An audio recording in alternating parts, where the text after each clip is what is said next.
Hey everybody, welcome back to Vikings Connected. That's Chris Hockey. My name is Erin Newberg, and it is time for our final Skol LOL of the season, brought to you by the Minnesota Lottery. Who do we have? Maybe the biggest Vikings fan and the biggest star Viking fan is Nick Swardson, and he sat down with some guy named Mark Rosen.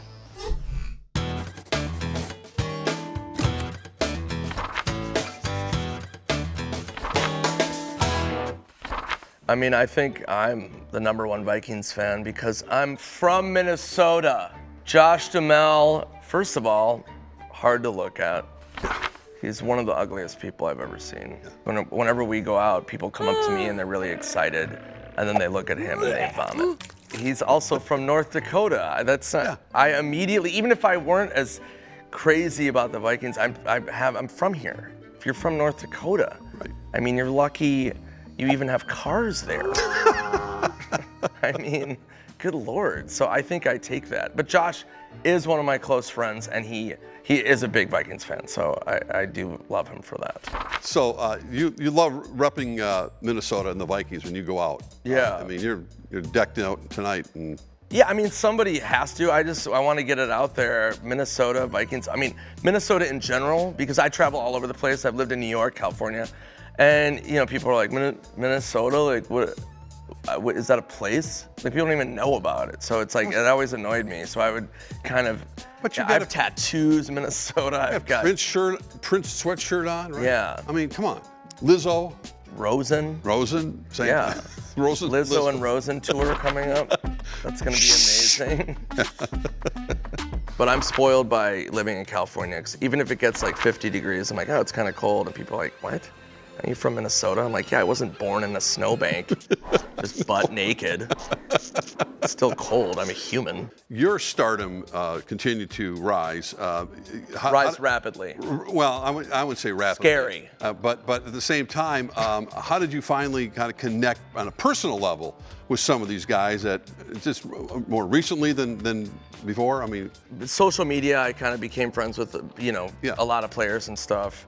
And so it's been fun to know the players. I mean, it's hard because when you become friends with them, it's stressed out because now it's your friend playing. Right. You know, when somebody hits them, you're like, who hit him? What's that guy's name? All right, I'm going to find him on Twitter. Give him a little piece of my mind if he's going to hit Kyle Rudolph like that. Right. The Vikings organization has been very patient with me. They're very cool. Other places that aren't as gracious, I would get so vocal on Twitter, as you've seen about Vikings games. Yeah, and so my last tour I did, I had to take certain cities off because I had talked so much smack about the teams and the cities that their fans were less than thrilled with me. On my live shows, I don't really go after the cities because, that's a neutral zone. When I do like a comedy show, I want everyone to have fun and stuff like that. Twitter, it's just the game on. It's just a wild west of talking. You can basically just go rogue, which I do. And yeah, I mean, cities have been like, fans have been like, yeah, if I see you in my city, I'm gonna stab you. You know what I mean? I'm like, all right, I should probably not go there. What is it about NFL fans? I mean, are they like it's passion that sometimes not healthy, but but it's still great. I mean, it's a shorter season, and it's so intense, So every game there's so much riding on every game.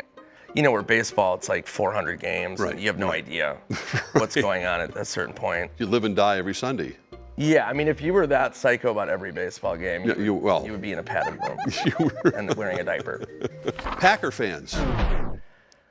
What do you I mean, there's a stereotype about Packer fans that cheeseheads, lots of alcohol. It's cheese and alcohol. They're basically piñatas. Yeah. Stuffed with Fireball and cheddar. Yeah. No, but that's one thing that's pretty funny actually, is they show up at my shows and in Packer jerseys. Anywhere in the country. I could be doing a show in San Diego. I could be doing a show in Vancouver. I could be doing a show anywhere. There's always a couple Packer fans that, it always makes me laugh, It's a fun love-hate with them. I hate when other franchises will complain to me about their problems. Right. You know what I mean? Where it's like Cowboys fans. I mean, recently my buddy was an Eagles fan. We were talking playoffs and he was like, yeah, did you see that Eagles game? so brutal, man. It's so hard being an Eagles fan. And I'm like, oh, really? You guys have a ring, don't you? Don't you have a ring? Yeah, at our They're like, expense. oh, yeah, I mean, yeah. And I'm Yeah, like, all but- right, well, then just dial it down. You know, when the Red Sox finally won the World Series, speaking of baseball, the fans and the Cubs, same type of thing. They waited 84 years, whatever it was. They looked around and went, now what do we do? We've been disappointed every year for so many years that we. Right.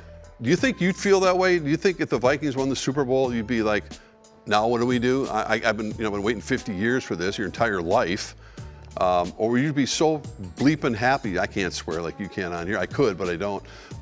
That would be like Such restraint. From it was. That would be like, wow, we deserve this. First of all, I hope I'm alive when that happens. That would be great. Second of all, I think I would be so elated that I would do like a Thelma and Louise or something. I would just grab meat sauce or somebody from Yeah, K-Fan, please just one of do. my diehard Vikings fans, Right. and we would just take off. take a convertible off the Mall of America Yeah, and that- just peace out. That would be Because it. nothing could top that.